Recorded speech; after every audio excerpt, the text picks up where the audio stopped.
Hello, ladies and gentlemen. Welcome back to another episode of GeekVerse Podcast. I am your host, Taylor, and today I am here to dive into the last three episodes, the finale of Season 3 Star Wars The Bad Batch. What a journey it has been, and now we're finally here at the end of all things.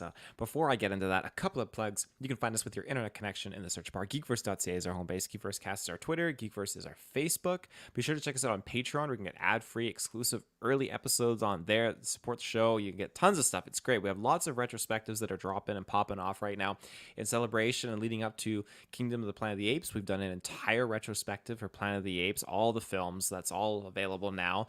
We're doing the retrospective as well for Mad Max and we're anticipation for Furiosa because we have all those available, and then we're also going to be getting into the Alien retrospective in anticipation for Alien Romulus. So lots of good stuff is popping off there. It's great. We just reviewed Fall Guy the other day, and then we also reviewed the latest episode of the X-Men 97 series. So we have things popping off consistently every corner of the Geekverse. It's great.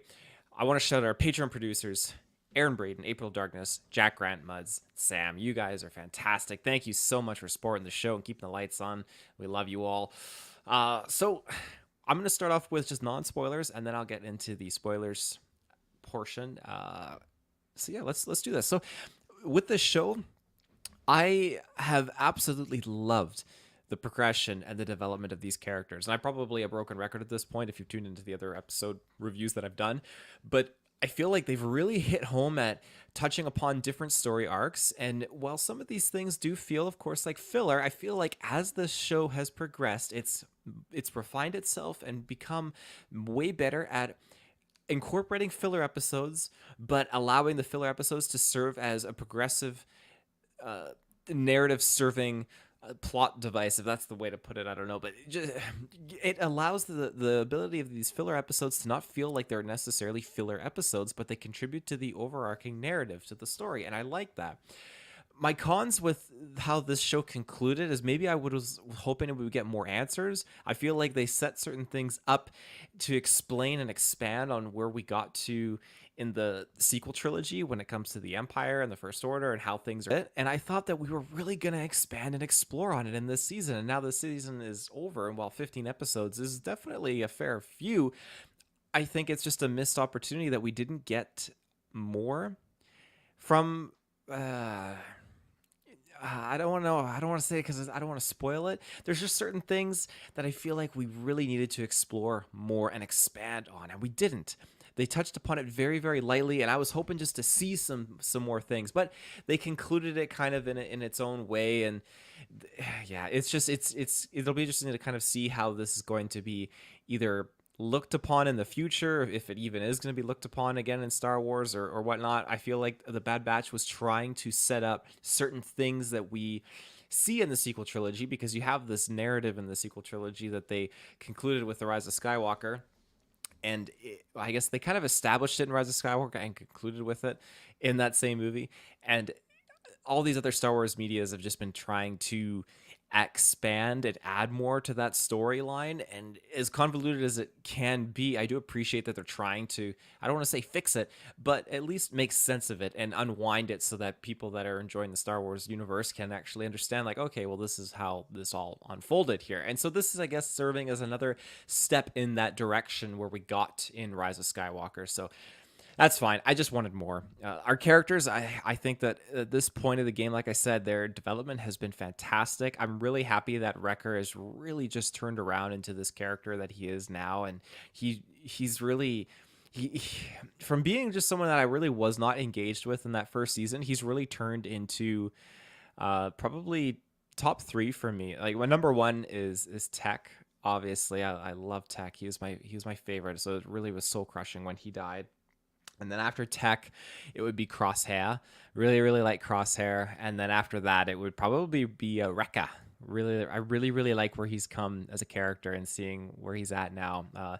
In lieu of Tech's death, and I guess that would move Crosshair to first, and then Wrecker would be number two. I probably would.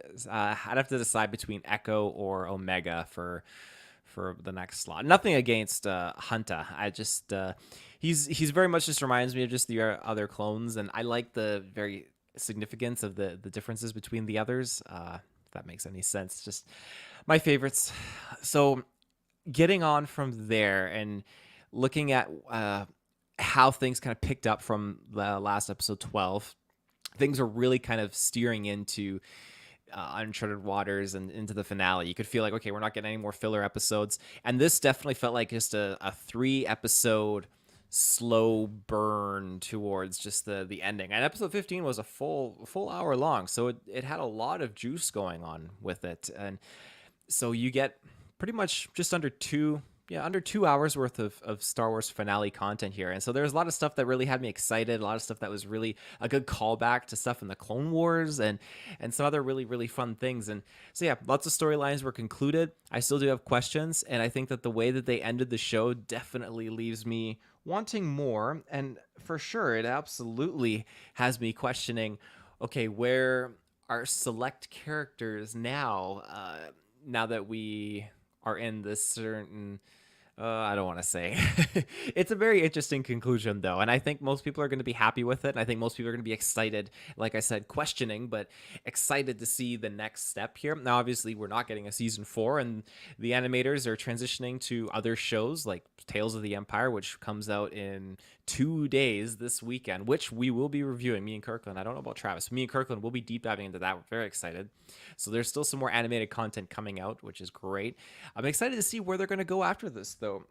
I mean, you can't really deep dive into the clones again, I imagine. And while many people have doubted Bad Batch being its own self-sustaining show, I think that it absolutely deserves merit and credit. A lot of people are not going to find the storylines interesting, but I think that what they were really trying to achieve really reflects a great degree of storytelling. And as I said, broken record, development, the character development is wonderful. I think there's lots of stories that they were able to tackle and tell, and it serves as a really good spiritual successor to the Star Wars, the Clone Wars, and I really appreciate that. Well, Rebels definitely was a time jump ahead. I think Bad Batch does a great job at executing certain things and allowing us to really see the Empire more on that political side.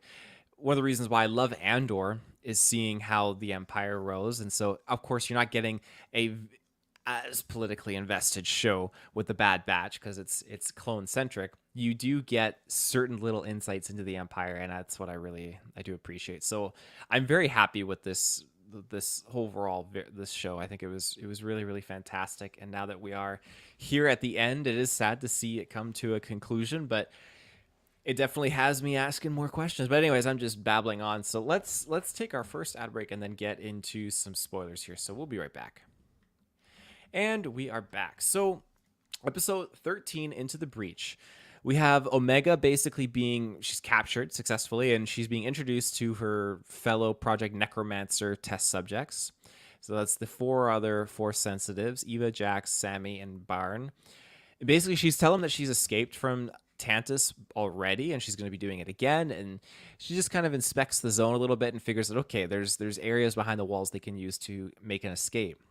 So the Bad Batch and Rampart managed to rendezvous with Echo, and they managed to get a stolen Imperial shuttle. And now this is basically their setup here to infiltrate an Imperial relay station at Coruscant. So we get to see Coruscant again here, and I really love it. I think it's cool seeing the Vendor cruisers in orbit at this docking station. And we learn that in order to get to Tantus, the ship has to dock at this specific orbiting dock station, and then as it's leaving, the coordinates to Tantus are uploaded into the ship. So as it launches, it's good to go.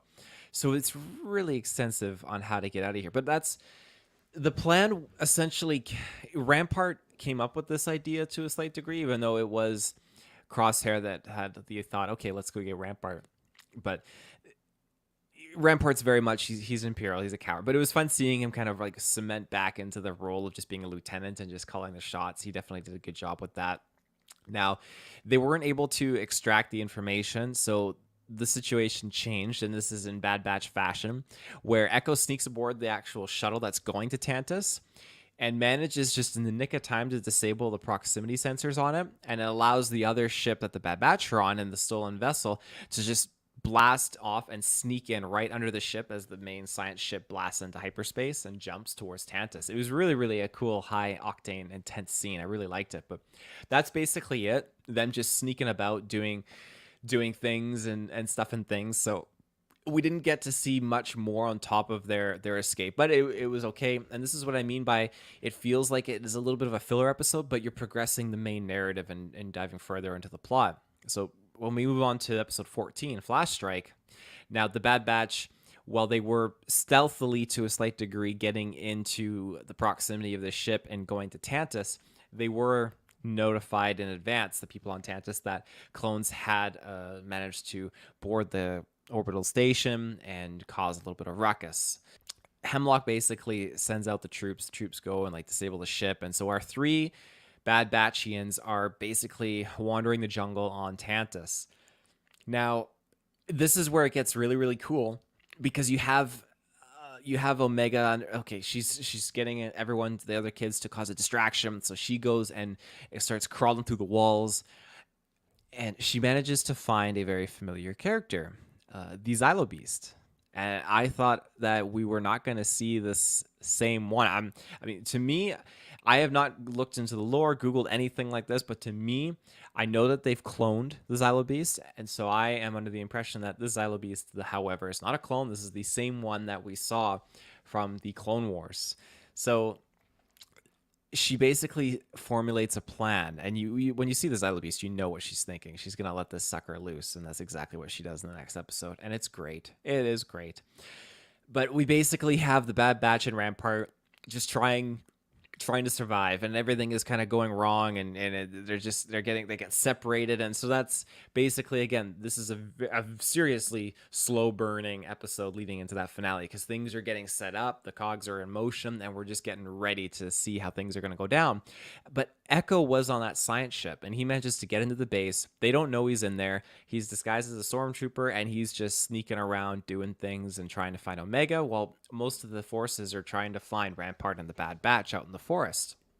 So Echo eventually bumps into Emery, and this is cool because Emery was definitely showing signs of sympathy towards these children that she was handling with now that she was the new science head officer after Nalase. So in this position now, it's nice just to see her immediately call out Echo, and it just agrees to help. And I really like that. I think this is a cool turning point for this character, and I think it's a good redemption arc that she's going up now and taking upon herself. So the episode ends with her basically allowing Echo to know there's other children here and this is what they're doing. So we get into episode 15, the finale. The cavalry has arrived.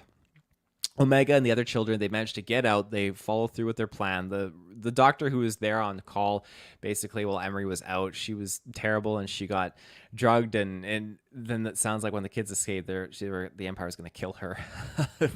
It didn't sound like it was. It wasn't good for her. So Hemlock was pissed. The kids get out and they managed to get to the Xylo Beast and let him loose. And this was so cool. So, well, Hunter, Wrecker, and Crosshair, they're still trying to infiltrate the base. They're still out there. They encounter one of these beasts I should have mentioned in the previous episode, and the Rampart's freaking out. And the beast severely injures Wrecker, really tears him up. And so Wrecker's really not doing good. He's kind of injured a little bit. But they press on, and they're trying to get into the base on Tantus. The Xylo Beast is just ripping through this base, destroying everything and killing everyone. It was great just to see this chaos. It had like Godzilla vibes again to it, which was always great. I was just jiving with it. It was such a good time.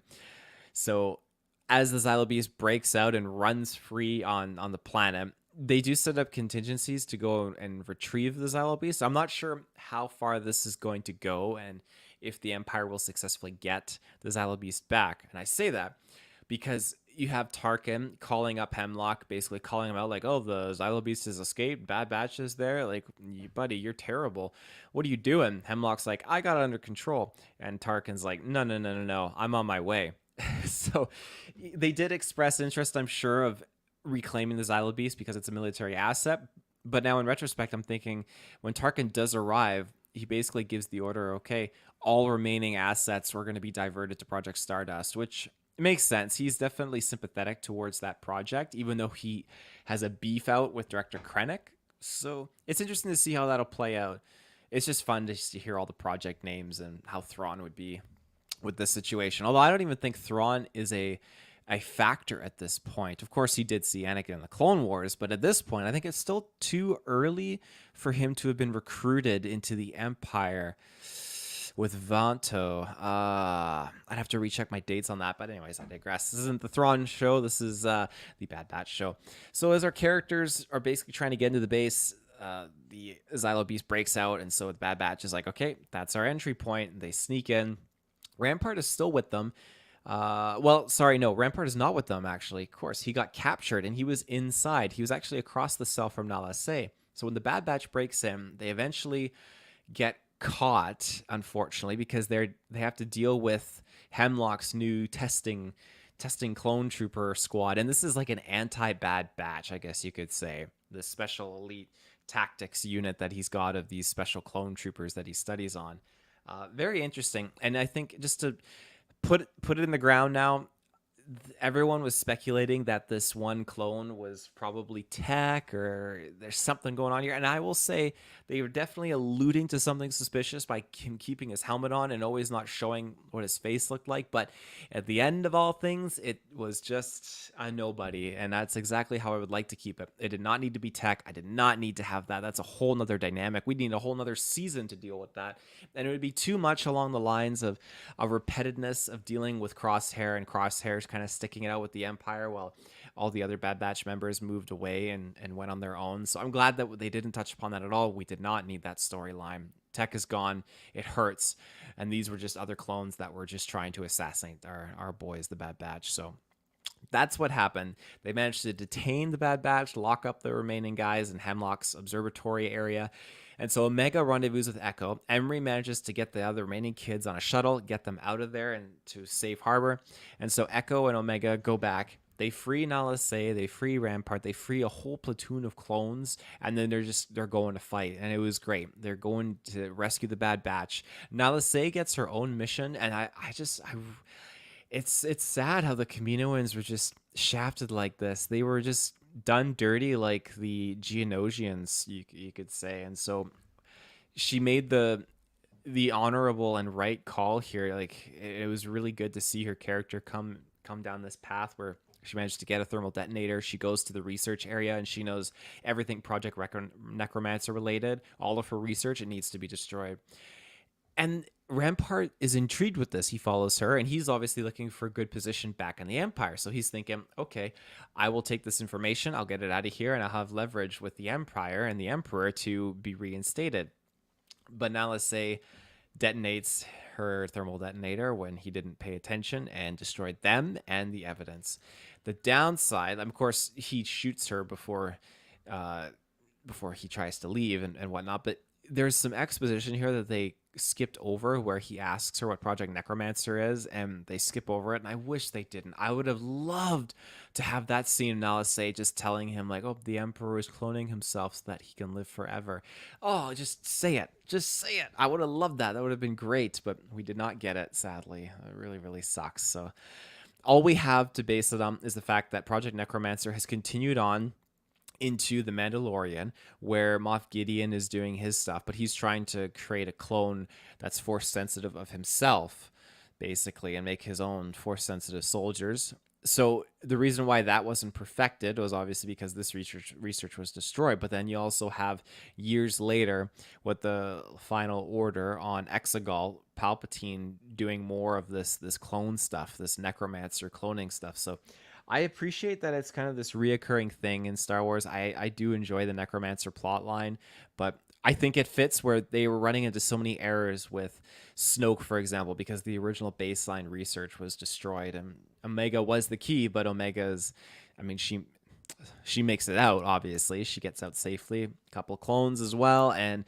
the Bad Batch manages to take down this anti-Bad Batch squad. Wrecker just gets the shit kicked out of him, but man, I thought he was going to die, but he pulled through, so after all that, she's been kidnapped now. Hemlock's trying to flee. And Crosshair has lost a hand now too. It's just absolutely brutal. And so Crosshair and Hunter, they get up to this top tier area of the facility of Tantus, and they gun Hemlock down. They save Omega, and so then they get out of there. And it seems like okay, things are picking up. They managed to get out. The research is destroyed, but they, as soon as they're flying out in the shuttle and they jump to hyperspace, seconds later, our first Imperial Star Destroyer appears, and it was so cool. The Imperial Star Destroyer was being escorted by two Venator cruisers, and I was like, oh, this is like a mint screensaver somewhere. This is beautiful. I love this. It's just the clash of the eras and the ages. It was cool. So I can't remember if we've seen a Star Destroyer before, but I've just my memory's not been what it used to be.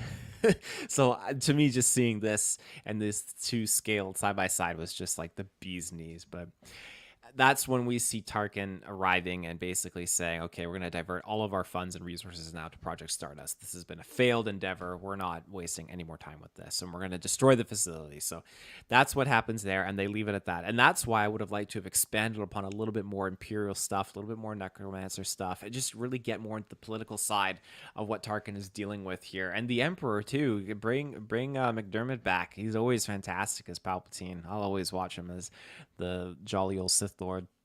So we basically see our characters back at their home base. Things are kind of feeling like normal again ish, and things kind of wind down. Things feel positive and happy, and all of a sudden we get a little bit of a time jump, and I was not expecting this. It looks like it's probably about oh, rumors are saying that this is probably about 2 years before A New Hope when it takes this time jump. So it would have jumped to around the time of Star Wars Rebels. I want to say probably about like 15 years around that. So Omega is grown up, and she's basically Hunter bumps into her, and she tells him like, I gotta go. You know, you've done a good job protecting me, but I gotta go protect others. The rebellion needs pilots, and so I'm gonna go. And she's ready to fly away, and so you get a really good emotional moment between Hunter and Omega, and Hunter just saying, if you ever need us, just call us and we'll be there. So that's what the first clue is, that they're going to return. But basically she flies off and heads off to join the rebellion. So I think it's fantastic because now we get a story of Omega that is a pilot in the rebellion. I'm really excited to kind of see where that goes and how that unfolds. I think that's really, really exciting.